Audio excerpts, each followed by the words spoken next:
Let's now go to our last one, which is really how to create powerful flow that pulls you forward and pulls you up. So flow is this special state.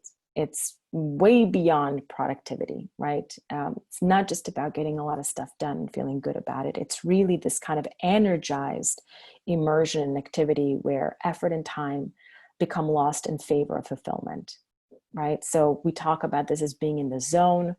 Focus and presence, as well as enjoyment, become key in these kinds of situations of flow. And creativity is a major part as well. Creativity doesn't have to be, you don't have to be painting the next great masterpiece. You may just be finding a really cool new way to put together an impossible puzzle of 1,000 pieces. But in flow, because our minds let go in different ways, we're able to distill different combinations, new combinations, and come up with ideas. So this is really key. Why is it important?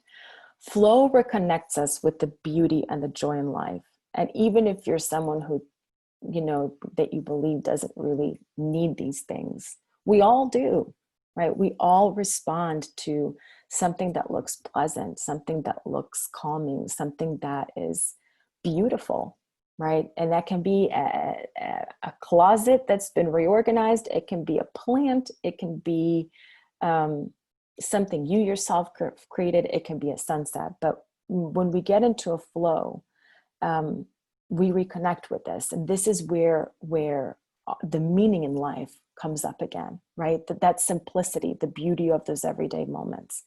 Flow is also important because it taps into our childlike selves. And this is where, if you remember back when you were a kid, when you were in flow pretty much all the time, this is where life was simpler, was less complicated. And so flow in this respect reminds us of those moments and allows us in some way then to be able to get perspective and objectivity, to surrender a bit in a good way, as children do, right, to the moment. It allows us to disconnect from all the seriousness, from all the difficulty around us. And in that respect, it energizes us. And it can give rise to massive invention. It doesn't have to. But getting in the flow, as you've heard a lot of people say, is where, some of the most beautiful work happens. So the question for you is, for us, is what activities and influences allow you to lose yourself in the moment? And again, it can be anything. There's no judgment here. The objective being to nurture your freedom and your creativity, to try activities that can refresh your sense of flow and renew your energy, right? So we're trying to refresh ourselves, renew ourselves, get lost a little bit in a good way. How do you do this? Again, remember about the Goldilocks tasks. Choose something that is not too difficult, but not too easy. Because the idea is that we don't want you to get disappointed from the beginning, which is one of the first things that kills motivation. Forget expectations. The idea is to enjoy the moment, to enjoy the activity, right? And do so without pressure.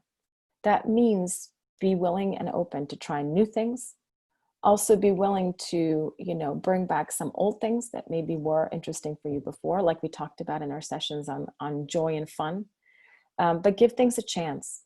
Don't expect that because you start something, it's going to be glorious from the beginning. Just give it a chance and see where things go with very low expectations.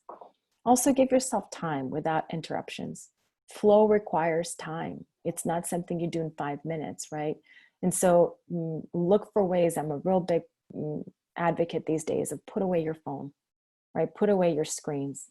It's important for us to be here for work, for inspiration, for all kinds of things, but then have moments when you put that phone away and just be in the present moment. And we'll talk more about that next week when we talk about mindfulness. Don't be afraid to be wild, to do big things, to be imaginative, to be silly, to get lost, to get confused. This is all part and parcel of, trying to get into the flow state and being in it. Don't judge it. Don't judge yourself. Just let it be what it is, right? And see what comes out of it. And also understand and pay attention to what happens in the off times. Sometimes you may start an activity and, not get too much out of it, but then later on be surprised that after reading that book or doing that puzzle or whatever, having this particular dream, it'll come up in other ways and create more meaning and more ideas for what you're doing. So that's what I have for you today. Now, I'd love to hear your thoughts on this. And maybe we can resuscitate some of our questions, which is what genuinely inspires you to act? So what's motivating you these days? You know, what progress is relevant for you these days? Some people are more ambitious than others, but for you, what is meaningful progress? And what activities and influences allow you to get into this kind of lost in the moment flow state?